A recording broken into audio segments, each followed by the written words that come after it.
हरे कृष्णा, राधे राधे। दोस्तों, आज हम सुनेंगे जन्माष्टमी की कथा।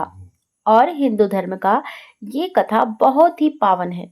इस कथा को पूरा सुनिएगा। आधा अधूरा सुनने से आपको पाप लग सकता है। हिंदू धर्म का एक लोकप्रिय त्योहार जन्माष्टमी भाद्रपद माह के कृष्ण पक्ष की अष्टमी तिथि को पूरी श्रद्धा और भक्तिभाव से मनाई जाती है। इस तिथि की आधी रात को रोहिणी नक्षत्र में भगवान श्री कृष्ण ने जन्म लिया था। यह तिथि इस साल सोमवार 26 अगस्त 2024 को पड़ रही है। मथुरा, वृंदावन सहित अनेक स्थानों पर जन्माष्टमी के दिन लड्डू गोपाल की पूजा के दौरान भगवान श्री कृष्ण की जन्म संबंधित कथा भी सुनते सुनाते हैं। आइए जन्माष्टमी की पावन कथा को हम श्रवण करेंगे। और इस कथा को कृपया आधा अधूरा छोड़ने की भूल ना करें, नहीं तो भगवान कृष्ण आपके ऊपर रुष्ट भी हो सकते हैं। दोस्तों, और हम ये भी जानेंगे कि भगवान विष्णु ने आधी रात में ही कृष्ण अवतार क्यों लिया। द्वापर युग में मथुरा में कंस नाम का एक राजा राज्य करता था, जो बहुत ही आतताई था।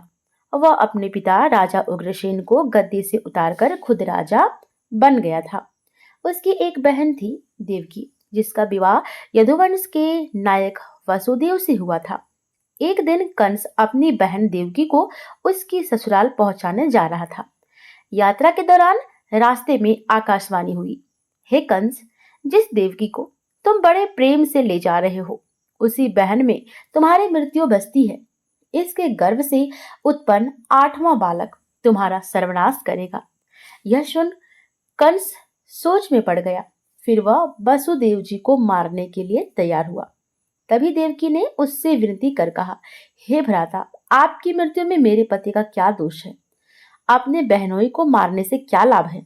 मैं ये वचन देती हूँ कि मेरे गर्भ से जो संतान होगी उसे मैं आपको सौंप दूंगी। कंस ने देवकी की बात मान ली और उन दोनों को लेकर मथुरा लौट आया। उसने वसुदेव और देवकी को कारागृह में डाल दिया। वसुदेव और देवकी ने एक एक करके 7 बच्चे पैदा किए। देवकी ने अपना वचन निभाया। उसने सातों को जन्म लेते ही कंस को सौंप दिया, जिन्हें कंस ने मार डाला। जब 8वां बच्चा होने वाला था, तब कंस ने कारागार में और भी कड़े पहरे लगा दिए। उधर क्षीर सागर में सैसैया पर विराजमान भगवान विष्णु ने वसुदेव देवकी के दुखी जीवन को देख 8वें बच्चे की रक्षा का उपाय रचा। अपने 8वें अवतार की तैयारी की। मथुरा के पास गोकुल में यदुवंशी सरदार और वसुदेव जी के मित्र नंद की पत्नी यशोदा को भी बच्चा होने वाला था। जिस समय वसुदेव देवकी को पुत्र पैदा हुआ, उसी समय भगवान विष्णु के आदेश से योग माया ने यशोदा के गर्भ से एक कन्या के रूप में जन्म लिया था। जिस कोठरी में देवकी वसुदेव कैद थे, उसमें अचानक प्रकाश हुआ और उनके सामने शंख, चक्र, गदा, पद्म धारण किए चतुर्भुज भगवान प्रकट हुए। देवकी वसुदेव भगवान के चरणों में गिर पड़े। तब भगवान ने वसुदेव जी से कहा, मैं आप दोनों का पुत्र बनकर अवतरित होने जा रहा हूँ। मेरे शिशु रूप में जन्म लेते ही आप मुझे इसी समय अपने मित्र नंद जी के घर वृंदावन लेकर जाएंगे और उनके यहाँ एक कन्या का जन्म हुआ है, उसे लाकर कंस के हवाले कर देंगे। यहाँ की परिस्थिति आपके अनुकूल नहीं है, लेकिन आप चिंता ना करें। जागते हुए पहरेदार सो जाएंगे, कारागृह के फाटक अपने आप खुल जाएंगे और उफनती अथाह यमुना आपको पार जाने का मार्ग दे देगी। उसी समय वसुदेव जी नवजात शिशु रूप श्री कृष्ण को एक बड़ी डलिया में रखकर कारागृह से निकल पड़े और अतः यमुना को पार कर नंद जी के घर पहुंचे। वहां उन्होंने नवजात शिशु को यशोदा के साथ सुला दिया और कन्या को लेकर मथुरा आ गए। यशोदा के साथ सुला दिया और कन्या को लेकर मथुरा आ गए। कारागृह के फाटक पूर्व बंद हो गए। कारागृह के फाटक कारागृह के फाटक पूर्वत बंद हो गए।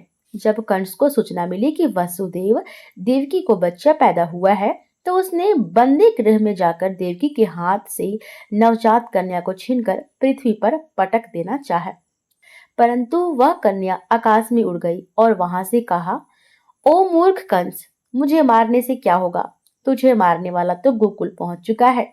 वह जल्द ही तुझे तेरे पापों का दंड देगा। द्वापर युग में श्री कृष्ण ने रोहिणी नक्षत्र में जन्म लिया। इसका कारण उनका चंद्रवंशी होना था। पुराणों और धार्मिक ग्रंथों के अनुसार श्री कृष्ण चंद्रवंशी थे। उनके पूर्वज चंद्रदेव से संबंधित थे। रोहिणी चंद्रमा की पत्नी और उनका स्व नक्षत्र है। इसी कारण से भगवान श्री कृष्ण ने रोहिणी नक्षत्र में जन्म लिया। वहीं अष्टमी तिथि शक्ति का प्रतीक माना जाता है। एक मान्यता यह भी है कि चंद्रदेव की इच्छा थी कि श्री हरि विष्णु मेरे कुल में कृष्ण रूप में जन्म ले। सबसे महत्वपूर्ण तथ्य यही है कि केवल भाद्रपद माह की कृष्ण पक्ष की अष्टमी की आधी रात को वह शुभ मुहूर्त बन रहा था, जब भगवान विष्णु 64 कलाओं में निपुण भगवान कृष्ण के रूप में जन्म ले सकते थे। प्रेम से बोलिए राधे राधे। जय श्री हरि विष्णु। कृष्ण भगवान की जय। बाके बिहारी की जय।